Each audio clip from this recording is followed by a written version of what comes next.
جب بارش ہوتی تو میں اکثر اپنا بستر اٹھا کر چھت پر سونے چلے جاتا تھا۔ ایک دن بلی کے گھرانے کی آواز میں نے اپنی چارپائی کی سیدھی طرف سے محسوس کی۔ ایک ایسی دردناک کہانی جب میں اپنی ہی حالت سے تنگ آ چکا تھا اور میں خودکشی کا سوچنے لگا۔ یہ میرے دوست کا واقعہ ہے، اسی کی زبانی آپ کو سناؤں گا۔ جب بارش ہوتی تو میں اکثر اپنا بستر اٹھا کر چھت پر سونے چلے جاتا، کیوں نہ اس میں سونے کا اپنا ہی مزہ ہے۔ وہ بھی ایک گرمیوں کی رات تھی، سب گھر والے چھت پر سو رہے تھے کہ اچانک تیز بارش آ گئی۔ سب اپنی چادریں تکیے اٹھا کر نیچے بھاگے، مگر میری عادت تھی کہ میں نیچے والی چٹائی کو اوپر ڈال کر سوتا رہتا جب تک بارش زور نہ پکڑ لیتی، کیوں نہ مجھے ایسے سونا اچھا لگتا تھا۔ اس رات بھی سارے گھر والے نیچے چلے گئے اور میں اکیلا چٹائی ڈالے سوتا رہا۔ میں نیند میں تھا کہ اچانک مجھے دو بلیوں کی زور سے لڑنے کی آوازیں آئیں۔ لڑتے ہوئے ان کی آوازیں بہت بری لگ رہی تھیں۔ وہ لڑتے ہوئے چھت کی چار دیواری پر دوڑ رہی تھیں اور آوازیں اتنی بھیانک تھیں کہ پوچھیے مت۔ ان کے رونے کی آوازیں سن کر میں بے چینی سے جاگ گیا۔ پہلے تو سوچا جوتا اٹھا کے مارتا ہوں اور ان کو بھگا دیتا ہوں، پھر میں نے سوچا کہ میں اندھیرے میں جوتا کہاں ڈھونڈتا پھروں گا، تھوڑی دیر بعد خود ہی لڑ کر تھک جائیں گی تو چلے جائیں گی۔ اچانک خاموشی ہو گئی، میں دوبارہ نیند میں سو گیا۔ تبھی ایک بلی کی زوردار چیخ میری چارپائی کے عین نیچے سے آئی۔ میں اچھل پڑا۔ میں نے چارپائی کے نیچے جھانکا، مگر وہاں کوئی نہیں تھا۔ میں نے ادھر ادھر نظر دوڑائی، لیکن کچھ نظر نہیں آیا۔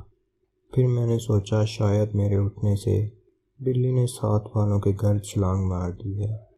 میں نے جوتا اپنے پاس رکھ لیا کہ اب اگر آئی تو اس کو نہیں چھوڑوں گا۔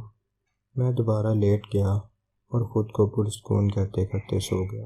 آنکھ تب کھلی جب بلی کے گھرانے کی آواز میں نے اپنی چارپائی کی سیدھی طرف سے محسوس کی۔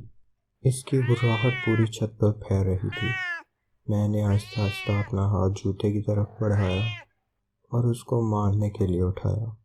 دیکھا تو وہاں کچھ بھی نہیں تھا، لیکن وہ گھرراہٹ اب مجھے اپنی بائیں طرف سے آنے لگی۔ میں نے اچانک اپنی بائیں طرف پلٹ کر دیکھا تو وہی آواز مجھے اپنی دائیں طرف سے آنے لگی۔ اب آواز کبھی دائیں طرف سے آتی تو کبھی بائیں طرف سے آنے لگتی، کبھی آواز دور جاتی ہوئی محسوس ہوتی تو کبھی اچانک قریب آ جاتی۔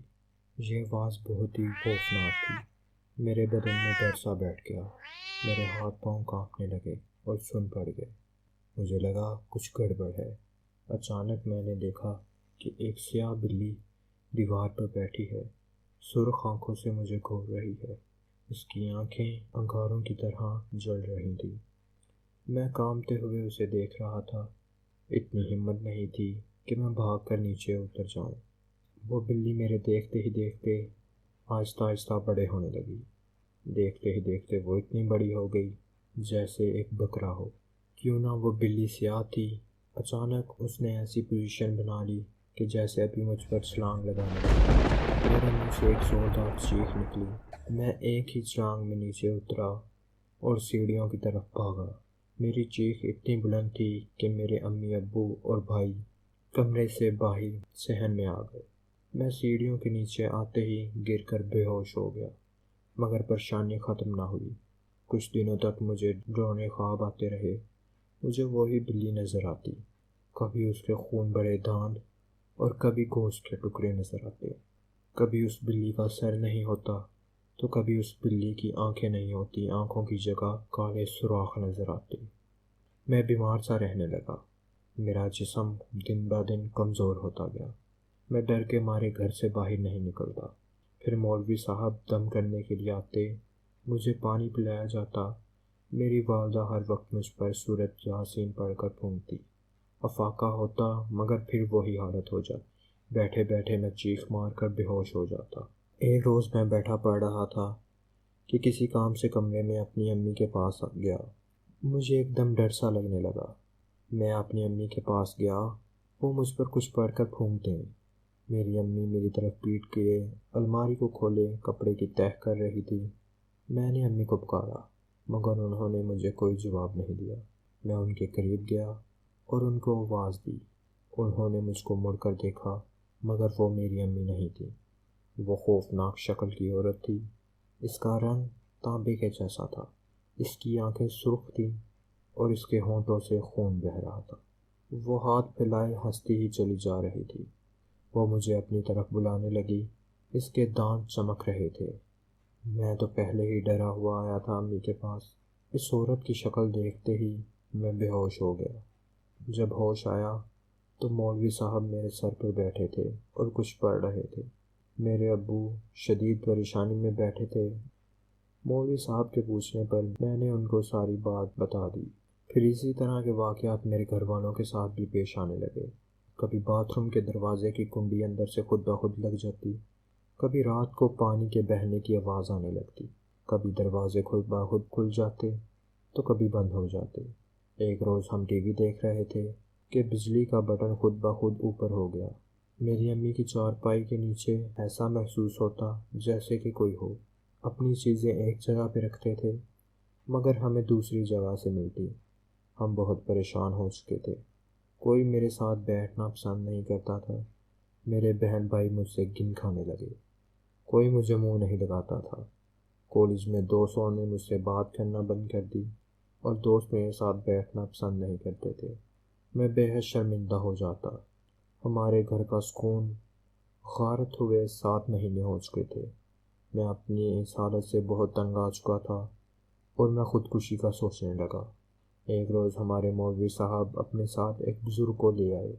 انہوں نے بتایا کہ یہ ان کے مرشد ہیں۔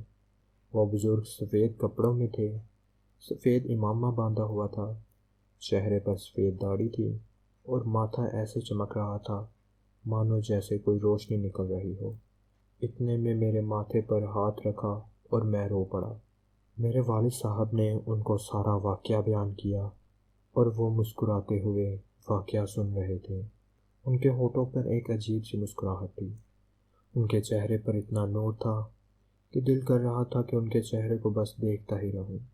انہوں نے میرے والد صاحب کے ساتھ سارے کمرے اور چھت کا جائزہ لیا اور ہمسایوں کی چھت بھی دیکھی۔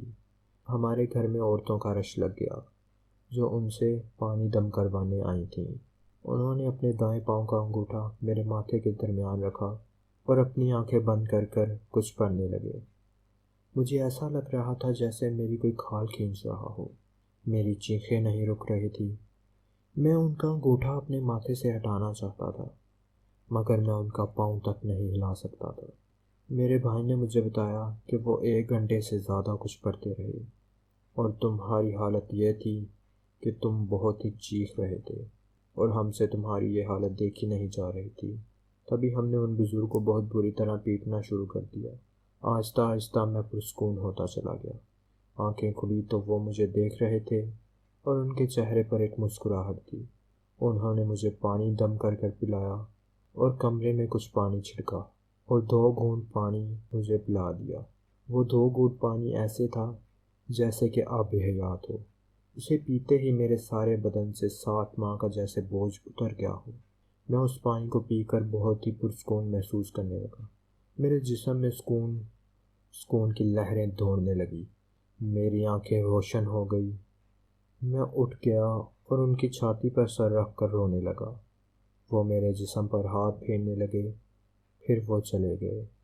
آج اس بات کو 2 سال ہو گئے ہیں اور اللہ کا شکر ہے کہ پھر کوئی ایسا واقعہ پیش نہیں آیا۔